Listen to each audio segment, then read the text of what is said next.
T'es-tu déjà arrêté pour observer un homme et ressentir qu'il y avait quelque chose de caché derrière son silence? Comme si, sous ce calme distant, il célébrait une guerre intérieure entre le désir qu'il n'ose pas montrer et l'orgueil qui l'empêche de céder. Carl Jung disait que l'âme masculine est habitée par des ombres que même lui ne parvient pas à déchiffrer. Parmi toutes ces ombres, il y en a une qui le domine sans qu'il en ait conscience, l'ego. L'ego de l'homme semble ferme, mais il est fragile. Il se protège, se cache, s'éloigne. Pourtant, il y a quelque chose que très peu de femmes savent. Lorsque tu découvres l'endroit exact où cet ego se fissure, tout change. Le masque tombe, l'armure se fissure, et c'est alors que l'amour peut entrer. Non pas comme une caresse, mais comme une vérité qui le traverse.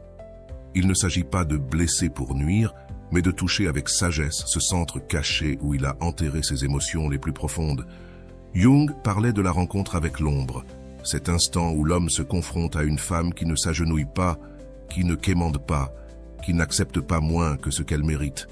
Une femme qui ne cherche pas à s'intégrer, mais qui s'impose simplement par sa présence. C'est dans ce contraste entre contrôle et fascination que commence la véritable transformation.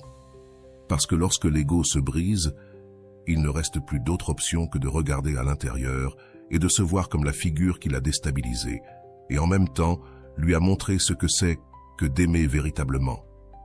Il existe des regards qui ne se comprennent pas avec des mots. Ce sont ceux qui, lorsqu'ils se croisent, te font sentir qu'il y a bien plus sous la surface. Des regards qui cachent des secrets, des douleurs anciennes, des émotions réprimées. As-tu déjà ressenti qu'il y a un univers en conflit derrière le silence d'un homme?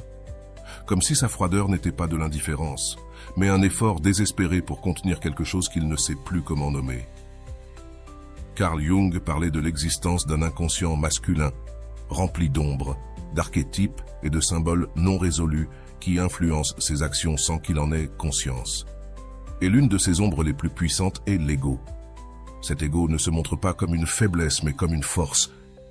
Il ne crie pas son insécurité, il la dissimule avec de la distance. C'est un bouclier, une armure invisible qui le protège de ce qu'il craint le plus, être vulnérable. Avant d'aller loin, je te serais reconnaissant si tu mets un j'aime à la vidéo. Cela m'aiderait à continuer de diffuser cette philosophie.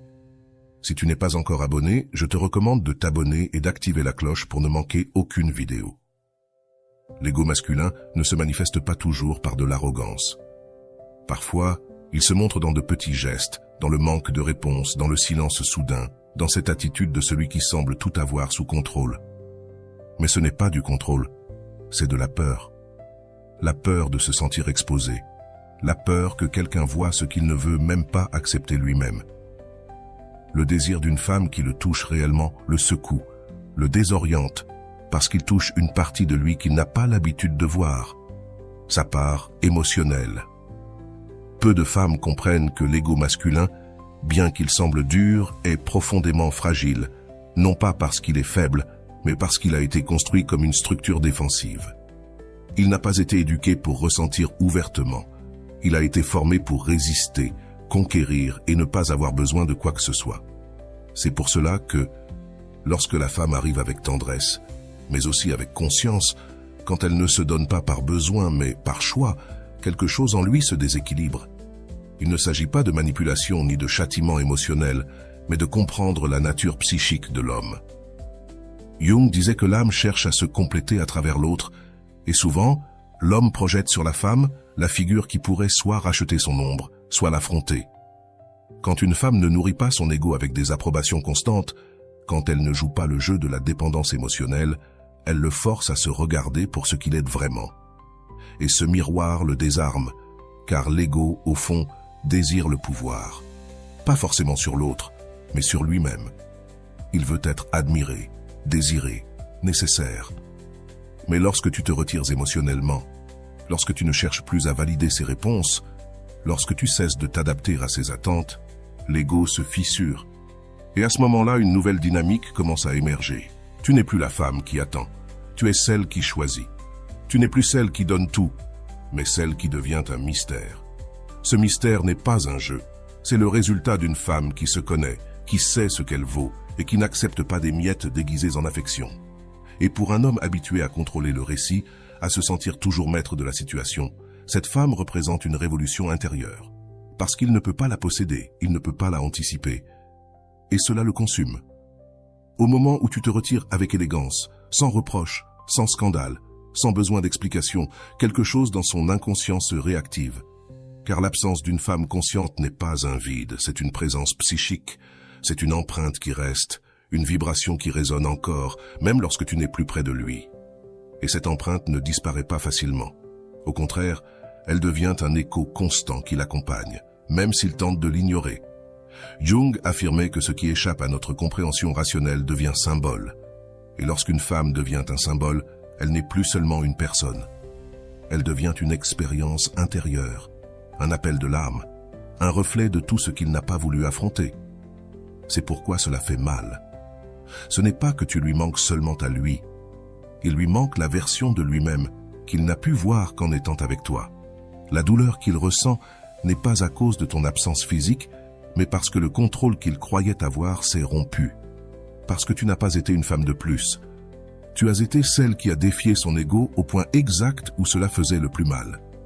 Et ce genre de rencontre ne s'oublie pas. Il peut continuer sa vie, essayer d'autres relations, construire de nouveaux liens, mais quelque chose en lui a changé. Parce qu'une fois qu'il se confronte à la femme qui ne le nécessite pas, mais qui le choisit en pleine conscience, il ne peut plus se contenter de moins. Dans cet espace où l'ego régnait auparavant, maintenant, il y a une fissure, une plaie silencieuse qui ne cicatrise pas avec de l'orgueil, mais qui s'ouvre avec des questions. Pourquoi elle n'a pas insisté? Pourquoi elle ne m'a pas attendu? Comment est-il possible que quelqu'un qui m'a aimé soit simplement parti? La réponse ne se trouve pas dans la logique, mais dans l'âme. L'ego masculin ne supporte pas le vide. Il est conçu pour le remplir avec de l'admiration, du contrôle, des certitudes. Mais lorsque la femme cesse de se donner inconditionnellement, quand elle choisit de s'éloigner plutôt que de quémander, quand elle devient un mystère au lieu d'une certitude, ce vide cesse d'être une menace et devient une obsession. Et le plus paradoxal, c'est qu'il ne s'en rend pas compte immédiatement. Au début, il se convainc que cela ne l'affecte pas. Il continue sa routine, ignore ses pulsions, se persuade qu'il a le contrôle. Mais au niveau inconscient, quelque chose commence à bouger. Car l'énergie d'une femme qui part en silence mais avec fermeté ne disparaît pas. Elle reste sous forme de symbole. Et comme Jung l'expliquait si bien, les symboles ont plus de pouvoir sur nous que n'importe quel mot. Dans ce symbolisme, tu deviens bien plus qu'une femme. Tu deviens un écho qui le poursuit. Tes gestes, tes paroles, ta présence absente, chaque détail qu'il ignorait avant résonne désormais avec force. Ce message auquel tu n'as pas répondu, ce sourire qu'il n'a pas apprécié, ce regard qui, maintenant, regrette tout. Il prend un tout autre sens. Tu n'es plus simplement une personne. Tu es une idée que son inconscient ne peut pas lâcher. Et cette idée se transforme. Tu cesses d'être elle, et tu deviens celle qui n'est pas revenue, celle qui n'a pas supplié, celle qui n'a pas cherché de réponse, celle qui n'a pas réagi comme il l'attendait. Mais c'est cette imprévisibilité qui le désarme, car l'ego ne sait pas comment gérer ce qu'il ne peut pas contrôler. Et tu n'es plus dans son scénario émotionnel. Dans cette incertitude naît la fascination. Pas parce que tu étais parfaite, mais parce que tu étais différente. Parce que pendant que beaucoup essaient d'être mémorables, toi, tu as tout simplement disparu. Et dans ce silence, tu lui as montré la valeur de ta présence. L'ego masculin commence alors à construire des ponts émotionnels qui le ramènent vers toi, mais plus depuis le désir de posséder, plutôt depuis la nécessité de comprendre qui tu étais vraiment, pourquoi il ne l'a pas vu avant, quelle partie de son ego a refusé d'accepter ta valeur quand tu étais proche. Les réponses ne se trouvent pas à l'extérieur, elles sont dans son propre processus psychique. Parce que ce que tu as provoqué n'a pas été seulement de la douleur, c'était une rupture symbolique. Tu lui as montré la limite de son pouvoir et tu l'as fait sans crier, sans accuser, sans exiger. Tu lui as montré que tu n'as pas besoin d'être là pour qu'il te ressente. Et c'est ça la forme de présence la plus puissante, celle qui persiste en l'absence, celle qui ne s'efface pas, car elle a laissé une marque émotionnelle profonde. Comme le disait Jung, l'inconscient cherche à se compléter à travers l'autre, et quand cet autre représente une confrontation émotionnelle, l'esprit ne le laisse pas partir, parce qu'il sait qu'il s'est passé quelque chose de réel. quelque chose qui a touché des cordes sensibles qui n'avaient jamais été exposées. Tu as activé une crise, mais pas n'importe quelle crise, une crise d'identité, car tu n'es plus la femme qu'il idéalisait, tu es la femme qu'il a désarmée. Et l'ego, ne trouvant pas de réponse, commence à créer des fantasmes. Il t'imagine avec quelqu'un d'autre, il te compare à d'autres, il revit des moments et les interprète avec une nouvelle émotion, la perte, mais une perte qu'il ne comprend pas, qu'il ne peut justifier. Et c'est ça qui fait le plus mal. Parce que lorsque l'ego masculin perd le contrôle émotionnel, il n'y a plus de masques à maintenir. La vérité nue apparaît. Il ne t'a pas oublié, il ne le peut pas. Et pas parce qu'il t'aime encore, cela viendra plus tard, mais parce que son inconscient t'a placé dans l'endroit le plus profond, celui de la blessure qui ne se ferme pas. Et cette blessure n'est pas un châtiment, c'est une révélation car à travers elle, il commence à voir des choses qu'il ne pouvait pas voir avant. Son besoin de dominer, sa difficulté à se donner, sa peur d'être vu avec authenticité. Tu as été ce miroir, pas le miroir qui flatte, mais celui qui révèle. Et face à cette image, son ego commence à se rendre. Jung appelait cela le processus d'individuation, le moment où l'être humain cesse de projeter sur l'autre et commence à intégrer ce qu'il a rejeté de lui-même. Tu ne l'as pas seulement confronté, tu l'as obligé à entamer ce chemin. Et c'est pour cela, même s'il ne le dit pas, même s'il ne l'admet pas, qu'il n'est plus le même. Il se peut qu'il ne comprenne pas encore tout, mais au fond de lui, il le sait. Quelque chose a changé depuis que tu es parti, et pas à cause de ce que tu as fait, mais à cause de ce que tu représentais. Parce que tu n'es pas devenu un souvenir, tu es devenu un symbole. Et les symboles, comme l'enseigne Jung, ne meurent pas. Ils se transforment en forces internes qui guident nos actes les plus profonds. Il y a un point invisible dans la psyché masculine où le désir et l'orgueil entrent en conflit. Cet endroit n'est pas accessible par des paroles douces ni par des promesses d'amour. Il ne peut être touché que par le silence, par la distance, par le renoncement qui ne supplie pas, mais qui montre. Et quand une femme accède à ce point, non pas avec colère mais avec conscience, l'ego de l'homme commence à s'effondrer. Ce n'est pas une destruction violente. C'est une érosion subtile, presque imperceptible au début, mais dévastatrice dans sa profondeur. Parce que pendant qu'il se convainc que tout est sous contrôle, une partie de lui a déjà commencé à céder. Cette partie, c'est l'ombre, le fragment oublié de son âme, qui contient tout ce qui n'a pas été reconnu, tout ce qui a été réprimé pour maintenir une image invulnérable.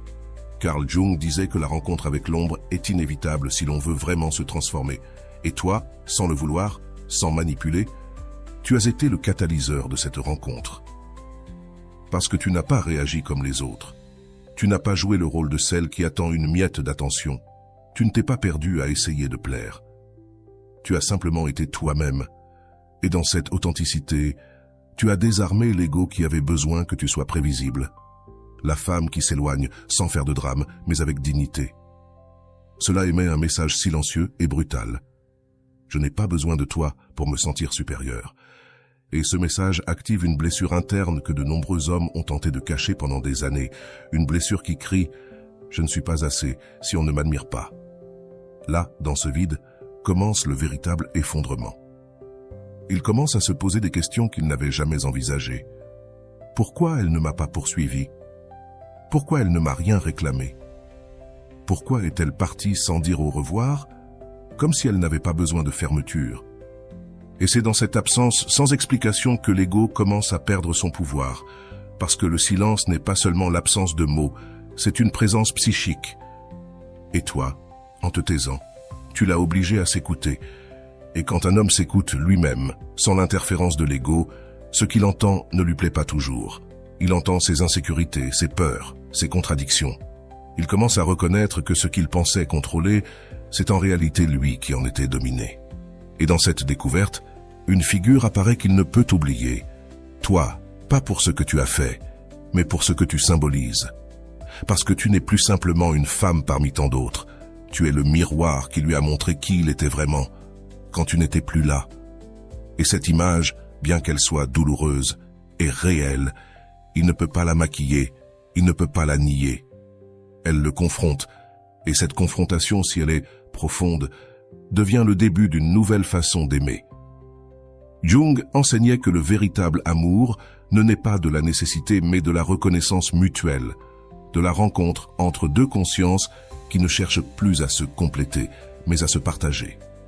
Mais pour arriver à ce point, l'ego doit tomber, et tu as provoqué cette chute, non par punition, mais par authenticité. Tu as été toi-même, sans te déguiser pour correspondre à son attente. Et ça, pour un homme habitué aux femmes qui s'adaptent, ça a été un tremblement émotionnel. C'est à ce moment-là, quand l'ego ne peut plus maintenir son récit, qu'il commence à te chercher véritablement, non pas avec arrogance, mais avec vulnérabilité. Pas pour te posséder, mais pour se reconnecter à ce qu'il a perdu à l'intérieur de lui, quand tu es parti. Parce que ce qui lui fait le plus mal, ce n'est pas ton absence, c'est ce que ton absence lui a révélé sur lui-même. Et c'est ici que commence le processus le plus puissant, le souvenir symbolique. Chaque fois qu'il pense à toi, il ne se souvient pas seulement de moments. Il revit des sensations qui sont ancrées à ta figure, la manière dont tu l'as regardé, la façon dont tu es parti sans te briser, le silence qu'il n'a pas pu interpréter. Tout devient un symbole, et ces symboles sont plus puissants que n'importe quelle image idéalisée. Il commence à te voir dans d'autres femmes, mais aucune n'est pareille. Il commence à te chercher dans des souvenirs, mais aucun n'est suffisant, parce que ce que tu as représenté était quelque chose qui va au-delà du physique. Tu étais un portail vers sa vérité émotionnelle, et cette vérité ne disparaît pas, elle se transforme en désir, en un besoin psychique de se réconcilier avec ce qu'il n'a pas su valoriser. Mais toi, tu n'es plus là où il t'a laissé. Tu n'es plus la femme qui cherche des réponses. Maintenant, tu es la clarté sur ce que tu mérites, sur ce que tu n'es pas prête à tolérer, sur ce que tu ne permettras plus jamais. Et cette clarté, c'est ce qui le déstabilise, parce qu'il ne sait plus comment s'approcher. Son langage émotionnel, basé auparavant sur le contrôle, ne fonctionne plus. Et ce qui lui reste, c'est une seule chose, se rendre. Se rendre à ce qu'il ressent. Accepter qu'il n'a plus de pouvoir sur toi, reconnaître qu'il t'a sous-estimé. Mais cette reddition n'est pas une humiliation, c'est humanité. Car quand un homme se rend véritablement, il ne le fait pas depuis l'ego, mais depuis l'âme. Et toi, sans le prévoir, tu l'as conduit à ce point, parce que tu as été le miroir, tu as été le gouffre, tu as été le centre. Et ce genre de femme ne s'oublie pas parce qu'elle est inaccessible, mais parce qu'elle a montré ce que beaucoup cachent. Le courage de partir quand l'amour-propre l'exige, le courage de ne pas rester à attendre un changement qui ne vient pas, mettre un point final à une histoire sans avoir besoin de clore le chapitre. Ce genre de clôture n'a pas besoin de mots, car l'âme comprend ce que l'esprit refuse. Quand quelqu'un qui t'aime part sans faire de bruit, c'est parce qu'il a déjà crié, en silence, et dans ce silence, il a laissé une marque qui ne disparaît pas. Il a laissé une absence qui se transforme en une présence émotionnelle constante. Tu as été cette marque. Tu as été cette fissure qui a brisé la façade de sécurité d'un homme qui ne savait pas encore à quel point il avait besoin de tomber pour commencer à aimer véritablement. Et c'est pour cela que, même s'il ne le dit pas, même s'il le cache, tu restes à l'intérieur. Pas comme une blessure qui saigne, mais comme un signe. Un signe qu'avant de véritablement t'aimer, il faut d'abord perdre le contrôle. Il y a un moment dans le voyage intérieur d'un homme où tout s'effondre. Pas à cause d'une tragédie extérieure, ni à cause d'une trahison, mais à cause de quelque chose de bien plus subtil et dévastateur. L'absence d'une femme qui l'a vu avec profondeur et a décidé de partir. Cette femme qui n'a pas crié, qui n'a pas imploré, qui n'a pas cherché la revanche, elle est simplement partie. Et en partant, elle a laissé derrière elle quelque chose de plus que du silence. Elle a laissé un vide que l'ego ne sait pas comment combler. Carl Jung disait que tout ce qui n'est pas intégré dans la conscience revient comme un destin et toi, avec ton départ conscient, tu l'as poussé vers ce destin. Tu l'as obligé à affronter la partie de lui-même qu'il avait toujours évitée. Parce que pendant que tu étais là, présente, engagée, aimante, il croyait avoir le contrôle. Il croyait que ton affection était une garantie, que ta présence était permanente. Mais quand tu as cessé d'être là, ce n'était pas seulement ton corps qui s'éloignait. C'était aussi l'illusion de sécurité qu'il projetait sur toi. À cet instant, la véritable transformation a commencé. Ce n'était plus seulement une femme qu'il avait aimée, tu es devenue la manifestation vivante de ce qu'il avait perdu en ne sachant pas préserver. Parce que l'ego masculin ne craint pas le rejet autant qu'il craint de ne pas avoir été assez.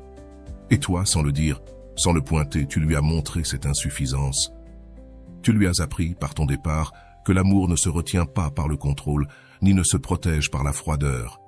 Et là, juste à ce moment-là, tu as cessé d'être un souvenir pour devenir un symbole qu'on ne peut pas ignorer, car il parle directement à l'inconscient. Il ne peut plus te voir sans ressentir. Il ne peut plus penser à toi sans se confronter à sa version la plus vulnérable. Parce que tu as été la femme qui l'a désarmé sans le toucher, qui l'a dépouillé sans mots, qui l'a confronté sans violence. Et cette façon d'aimer est si intense, si perturbante, qu'elle reste gravée comme une cicatrice sacrée. Non, cette cicatrice n'est pas une blessure qui se guérit avec le temps, ni une marque qui lui rappelle ce qu'il avait et qu'il n'a pas su préserver. Ce qu'il a ressenti, mais n'a pas osé exprimer, ce qu'il a perdu et qui fait maintenant partie de son histoire. Parce que lorsqu'une femme touche l'âme d'un homme sans lui voler sa liberté, mais en lui montrant la valeur de sa présence, elle ne laisse pas juste un vide quelconque, elle laisse une absence qui parle. Cette absence commence à le guider, car le désir change. Ce n'est plus un désir physique, il ne veut plus simplement t'avoir, il veut te comprendre, il veut t'écouter, il veut se faire valoir à travers tes yeux. Mais ce n'est plus aussi simple, car toi, dans ce processus, tu as aussi changé. Tu n'es plus la femme qui avait besoin d'être choisie, tu es la femme qui se choisit elle-même. Et cette décision intérieure est ce qui transforme tout. Tu n'es plus disponible comme avant, pas par orgueil mais par clarté. Tu as compris que l'amour véritable ne se construit pas à partir de la dépendance, mais à partir de la rencontre entre deux êtres complets. Et en te reconstruisant depuis ton centre, tu as montré le plus grand acte d'amour-propre. Ne pas attendre celui qui ne sait pas regarder avec l'âme. Lui, maintenant, se sent divisé entre l'orgueil qui le retient et le désir qui le pousse, entre la peur d'être rejeté et le besoin de revenir. Mais il ne sait plus si c'est possible, parce que tu ne réagis plus. Tu ne réponds plus depuis la blessure, tu as transformé la douleur en pouvoir. Et ce pouvoir n'est pas de la vengeance, c'est de la conscience. Jung appelait ce processus la tension des opposés. Le moment où deux forces internes le tirent dans des directions opposées. Et dans cette tension, quelque chose de nouveau naît. La possibilité de s'intégrer, d'évoluer, de devenir un homme véritable. Pas celui qui conquiert pour se sentir fort, mais celui qui se donne pour pouvoir aimer. Et c'est là que l'amour cesse d'être une stratégie et devient une reddition. Parce qu'il ne veut plus te dominer. Il veut être digne de ton attention. Mais il n'y a plus de place pour les jeux, pour les promesses vides, pour les efforts tièdes. La femme que tu es maintenant ne se laisse plus tromper par des gestes superficiels. Tu as besoin de présence réelle, de conscience, de maturité émotionnelle. Et il le sait, c'est pour cela que, s'il revient, et qu'il le fera probablement, il ne reviendra pas de la même manière. Il reviendra en silence, pas avec des phrases préécrites, mais avec des gestes qui parlent de transformation. Peut-être ne saura-t-il pas comment le dire, mais tu le verras dans ses yeux. La humilité naît d'avoir été touché par quelque chose qu'il n'a pas compris avant qu'il ne soit trop tard. La révérence de celui qui a compris que toutes les femmes ne sont pas égales, que certaines viennent pour accompagner et d'autres pour désarmer et reconstruire à partir des ruines. Et toi, tu as été celle-là. Tu as été la fissure dans son armure, la présence qui l'a obligé à regarder à l'intérieur. Tu as été le point de bascule, pas l'histoire qui se répète, mais celle qui marque un avant et un après. Parce que tu n'as pas été modelé par son désir. Tu as été celle qui a défié ses projections, celle qui a refusé de jouer le rôle de complément à son ego. Maintenant, il porte cette mémoire sur ses épaules. Et peu importe combien de temps passe, ni combien de personnes il rencontre, parce que toi, tu ne t'en vas pas. Tu restes dans ses pensées, dans ses nuits d'insomnie, dans les moments où il se confronte à ce qu'il a perdu. Pas parce que tu t'accroches, mais parce que tu es devenu un symbole. Le symbole de tout ce qu'il a réellement désiré, mais qu'il n'a pas su préserver. Et ce symbole brûle. Il brûle parce qu'il est vrai. Parce que tu n'as pas été une illusion, tu as été une réalité. Une réalité qui n'est plus là, mais qui reste vivante dans la partie la plus profonde de son inconscient. Et cela, pour l'ego masculin, c'est intolérable et en même temps irrésistible. Parce qu'il existe un amour qui ne naît pas du contact, mais de la perte. Qui ne fleurit pas dans la sécurité, mais dans l'incertitude. Qui ne cherche pas à avoir, mais à comprendre. Et cet amour, lorsqu'il naît de la chute de l'ego, ne repose plus sur le contrôle. Il se maintient par l'admiration, la reddition et le respect. Tu n'as pas gagné, en partant tu t'es libéré. Et en faisant cela sans le savoir, tu l'as aussi libéré, lui. Parce que tu l'as obligé à regarder exactement là où ça fait le plus mal, au centre de son ego. Et à partir de là, s'il a le courage, il pourra commencer à se reconstruire. Pas pour toi, mais pour lui-même. Mais toi, quoi qu'il se passe, tu as déjà accompli ton but. Tu as montré que l'amour n'est pas un sacrifice, il est un réveil. Être là n'est pas s'accrocher, c'est choisir. Et parfois, le plus grand acte d'amour est de s'éloigner pour que l'autre puisse se retrouver. Et si le véritable pouvoir ne réside pas dans le fait d'être aimé, il réside dans le fait d'être impossible à oublier.